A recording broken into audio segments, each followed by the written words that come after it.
Hello and welcome to the first lesson in this series of tutorials. And again, Dr. Pat here, and I want to make sure that you understand the uniqueness of your role as a business leader in real estate. The first aspect of knowing who you are is understanding what your market dominating position is. Establishing yourself as a leader is essential, and the steps to doing so are critical. And the very first step, as we know it here, is making sure that you as a leader understand that you have to determine whether you are who you say you are by knowing who you are through an assessment. And we'll talk about that here shortly. But market dominating position is essential because without establishing that, it becomes ambiguous and unclear who you say you are and what you represent or contribute to your industry. Determining who you are is step number one. You are a change agent. Yes, a change agent in the sense that you are bringing transformation to families, to businesses, to brokerages, to those that you serve. And understanding that first principle is essential to excelling in this industry. So the first things first is determining who you are to establish your market dominating position. The second thing really is knowing where you are going, starting with the end in mind. Where do you see yourself 15, 20 years from now? Mr. or Madam real estate agent or broker? Do you know, can you visualize where you're going to be 20 years from now? This is essential for you to establish your position in the market, because in the absence of that, you lose sight of what you ought to be doing for those you serve. So starting with the end in mind is essential. And it could be as simple as saying, well, 15 years from now, I want to be a broker, or I want to have the largest brokerage firm in the Hampton Roads area of Virginia. What does that look like? You have to establish that. You have to think through that and visualize that. Okay. And then the next step here in market dominating position, as you identify who you are in the marketplace, is doing your homework. Research the market and your position in the market. How do I impact this role that I am? How do I impact the community that I serve? How well do I know my industry? When I decided to take on this role of helping small business owners establish themselves in the marketplace, this was one fundamental thing that I always asked people. How well do you know yourself? And how well do you know your relationship with the market? I had to do that for myself.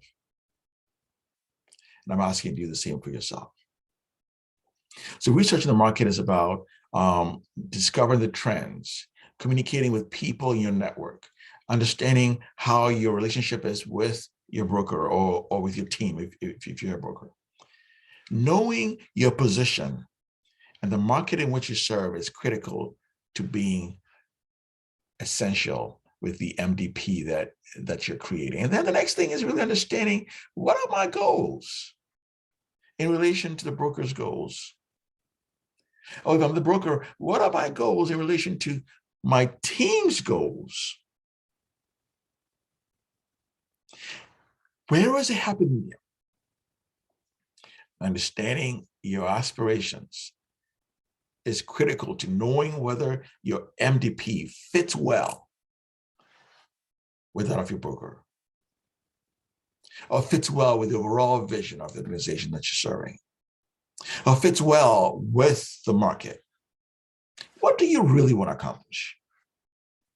You've got to understand that to communicate that effectively with your team, with your broker, with your clients. Then what's the next step? Annotating that description and expectation of that role with those in your circle. State it clearly. This is who I am.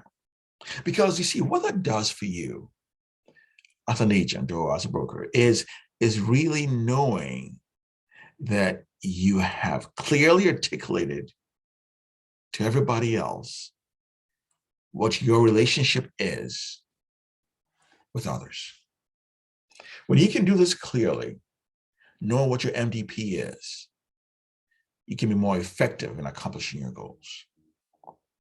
So annotate the description, communicate that description, and make sure that the expectation of your role has clarity of purpose to accomplish the goals that collectively you have come up with your team, you come up with your broker, or you're communicating with your clients.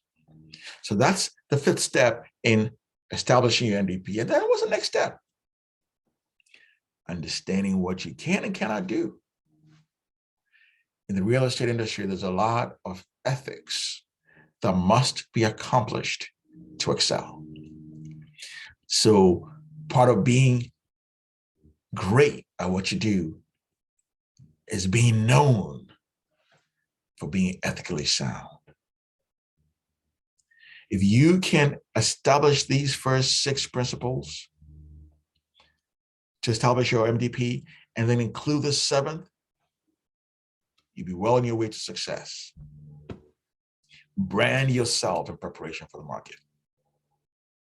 Branding yourself involves a lot of things. It involves you being able to know who you are, understanding what your colors are, understanding what you say, the statements you make, how you dress, what you communicate to your clients, how you're going to be known in the market is essential to establishing what your MDP is. And the MDP is all about differentiating yourself from the next agent out there. Why should I choose you, Mr. or Miss Broker or Miss Agent?